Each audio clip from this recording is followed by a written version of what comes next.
Ay, ma'am! Pwede na ba? Oo naman, ang ganda! Uy, alika, picture tayo, picture tayo. Picture. Hindi. Sige, ikaw na lang. Ano ba naman, unang Pasko ng KTV to, dapat mag-picture-picture. Alika Oo nga. na! Ika, sama ka. Ako lang kukuha. Ning. Ako na. Yan. Paano ba Akin na ito? lang, oo. Naka-accept na ba to? 1, 2, 3. Merry Christmas! Yay! Thank you! Ano ba kayong dalawa? Hindi man lang kayong lumiti. Isa pa nga, isa pa. Waki naman, ah! Waki naman ah! 1, 2, 3, Waki! Yay! Ganda!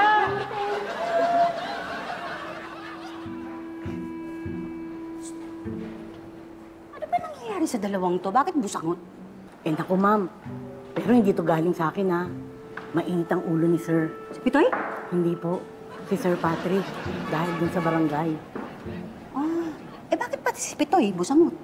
Eh kasi ma'am, hindi sila nagkasunduan kanina dahil dun sa tarpaulin. Tapos napagalitan pa si Sir. Si Patrick?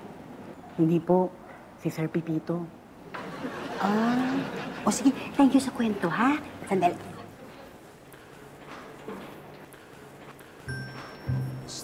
Kumusta kayo, Patrick? Bakit? La, tataka lang. Ano mo yan?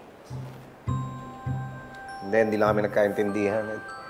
Tama naman yung ginawa ko eh. Kaya lang mali utos niya. Tapos ako pinagalitan. O, gusto mong kausapin ko? Hindi. Ayaw mo siya ngayon.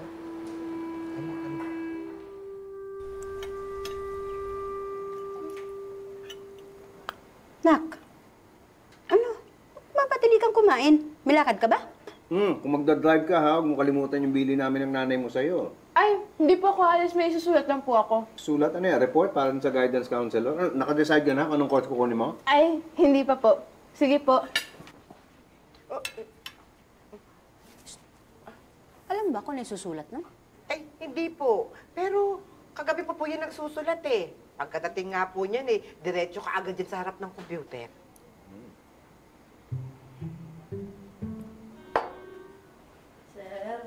Dumating na po to sa inyo para kahapon. Uy, naku, buti umabot. Ano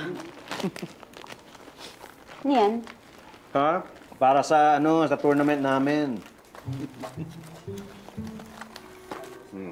Diba? Oh. Ha? Sus! Ba't kailangan pa may ganyan? May tatak? Oh, syempre, para hindi nagkakalituhan kung kaninong bola ang alin. May iba kasi kaming kalaro eh. Ayos. Hi there, Pepito, my BFF, and Elsa. Aga mo naman. I'm here for a fit check. Anong fit check? That means an outfit check. Yan ang ginagamit naming term ng mga Gen Z. Makanamin ka. Mga Gen Z ka talaga. Of course. You know, I might not look it, but I feel like a Gen Z. Look at that. Look at my shirt. What do you think? See that? Aray. Oh. Naku. Teka. Palagay ko, alam ko na kung ano yung Z dun sa Gen Z mo. Ano yun? Senior citizen.